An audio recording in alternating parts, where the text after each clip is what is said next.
Hello friends, आपका बहुत बहुत स्वागत है। आप लोग कैसे हैं? आशा है आप लोग बहुत ही अच्छे होंगे। तो चलिए फ्रेंड्स, आज हम लोग फिर से जो है अरिहंत एनसीईआरटी एमसीक्यू जो है साइंस का, यानी अरिहंत एनसीईआरटी जो है साइंस एमसीक्यू का जो बुक है, उससे आज हम लोग अध्याय 14 देखने वाले हैं। जो अध्याय 14 जो है आपका अर्धचालक इलेक्ट्रॉनिक्स है। आपका क्या है? अर्धचालक इलेक्ट्रॉनिक्स। तो चलिए इससे संबंधित जो भी इसमें एमसीक्यू जो दिए गए हैं उन प्रश्नों को आज हम लोग देखने वाले हैं। तो चलिए शुरू करते हैं। अगर इससे पहले वाला अगर आप वीडियो देखना चाहते हैं 13 तक, तो उसका प्लेलिस्ट बना है, जाकर जरूर देख ले। चलिए फ्रेंड्स शुरू करते हैं। अगर आप चैनल पर नए हो तो चैनल को लाइक और सब्सक्राइब जरूर करें। तो देख सकते हैं कि सबसे पहला प्रश्न कि निम्नलिखित में से कौन सा कथन जो है अर्धचालक में विद्युत चालन के लिए सत्य है। निम्नलिखित में से कौन सा कथन जो है एक अर्धचालक में जो है विद्युत चालन के लिए सत्य है। कौन सा सत्य है? तो इलेक्ट्रॉन एवं होल्स दोनों के द्वारा आपका, ठीक है। यानी एक अर्धचालक में जो है विद्युत चालन के लिए सत्य है, इलेक्ट्रॉन और होल्स दोनों के लिए, ठीक है। एक अर्धचालक में जो है विद्युत चालन जो है इलेक्ट्रॉन एवं होल्स दोनों के द्वारा जो है होता है। एक शुद्ध अर्धचालक जिसमें कोई जो है अपद्रव्य न मिला हो नैज अर्धचालक कहलाता है आपका, ठीक है। आगे है कि कथन ए और कारण आर को पढ़िए और नीचे दिए गए जो है कूट की सहायता से सही उत्तर का चयन करें। तो देख सकते हैं कि अर्धचालकों का जो है मादन करने पर इसकी जो है चालकता बढ़ती है, ठीक है। यह सही है। कारण कहता है कि मादन करने से जो है अर्धचालकों का ताप बढ़ जाता है, यह गलत है। यानी कथन ए सही है परंतु आर आपका गलत है। यानी मादन करने से जो है अर्धचालकों का ताप बढ़ जाता है, यह गलत है आपका।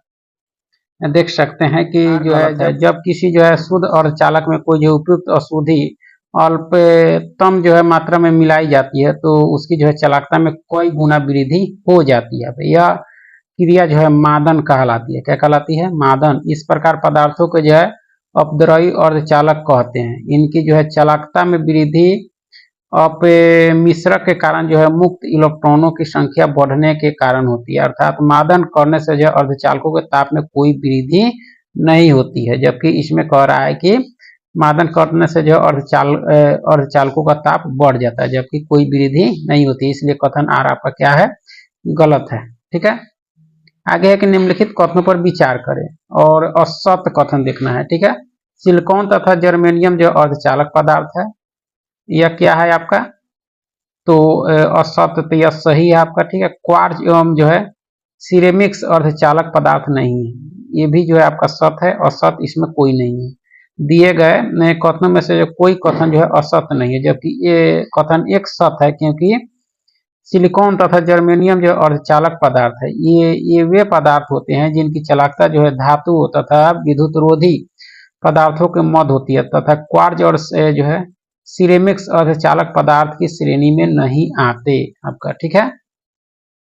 आगे के निम्नलिखित कथनों पर विचार करें और कथन सत्य कौन है इसमें देखना है। तो देखा जाए तो एन प्रकार के अर्धचालक में जो मुख्य आवेश वाहक जो है इलेक्ट्रॉन होते हैं, सत्य देखना है। तो यह सही है आपका, ठीक है। पी प्रकार के अर्धचालक में जो बहुसंख्यक आवेश वाहक होल्स होते हैं, ये भी सही है आपका, ठीक है।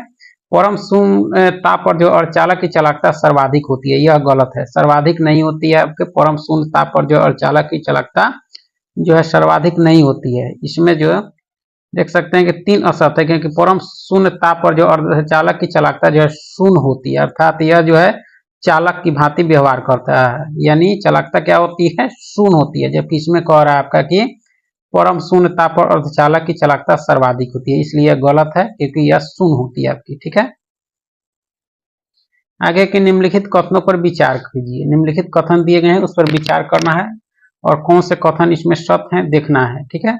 परम शून्य ताप पर जो अर्धचालकों में प्रतिरोध शून्य हो जाता है, ठीक है। यह जो है आपका क्या है? गलत है। सत्य देखना है।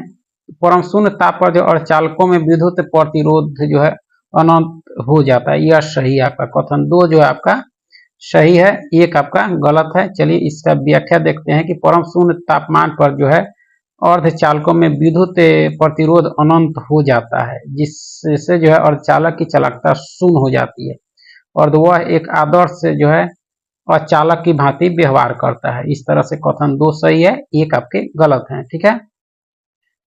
पी एन संधि डायोड का उपयोग जो है निम्न में से किसमें हो सकता है? किसमें हो सकता है? तो दिष्टकारी के रूप में हो सकता है, ठीक है।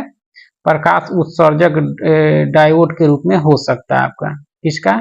पी एन संधि डायोड का उपयोग आपका, ठीक है।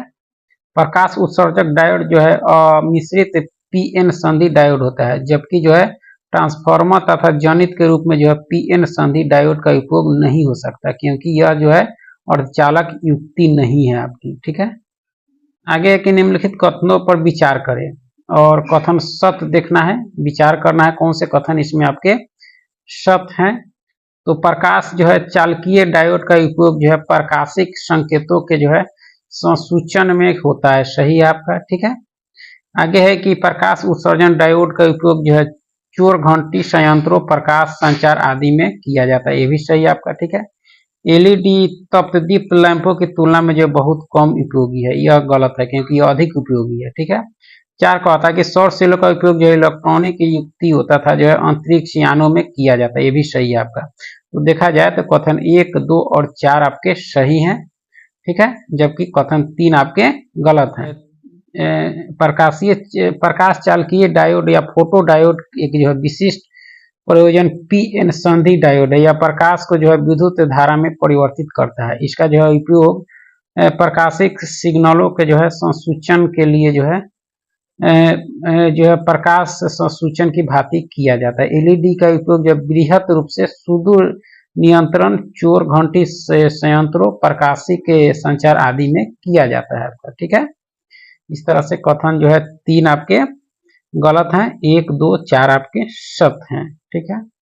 आगे है कि एकीकृत परिपथ का उपयोग जो है निम्न में से किसमें हो सकता है? किसमें हो सकता है? तो सीडी प्लेयर में, टेलीविजन में, सेल फोन में एकीकृत परिपथ का उपयोग, ठीक है। सभी वैद्युत युक्तियों जैसे car, television, CD player, cell phone इत्यादि में जो एकीकृत परिपथ लगे होते हैं, तथा सभी जो है कंप्यूटर प्रणालियों में जो है एकीकृत परिपथ होता है आपका, ठीक है। आगे है कि निम्नलिखित कथनों पर विचार करें और कथन सत्य देखना है इसमें भी। तो एकीकृत परिपथ जो है ट्रांजिस्टर, प्रतिरोधक, संधारित्र आदि से बना होता है, ठीक है। तो इसमें देखा जाए तो यह कथन एक सही आपका। माइक्रो प्रोसेसर एक ऐसा आईसी होता है जो किसी कंप्यूटर में सभी सूचनाओं को जो है संचालित करता है, ये भी सही है आपका, ठीक है। कथन आगे है कि कथन ए और कारण जो है आर दिया गया है। लाइट एमिटिंग डायोड एलईडी, ठीक है। लैंप कॉम्पैक्ट जो है फ्लोरिसेंट लैंप यानी सीएफएल की तुलना में जो अधिक लंबी सेवा अवधि प्रदान करती है, सही है आपका। कारण लाइट एमिटिंग डायोड यानी एलईडी लैंप जो है कॉम्पैक्ट यानी सीएफएल की तुलना में जो अधिक ऊर्जा दक्ष होती है, यह सही है आपका। यानी कथन ए और आर दोनों सही है, और आर जो है एक ही सही जो है स्पष्टीकरण भी करता है आपका, ठीक है।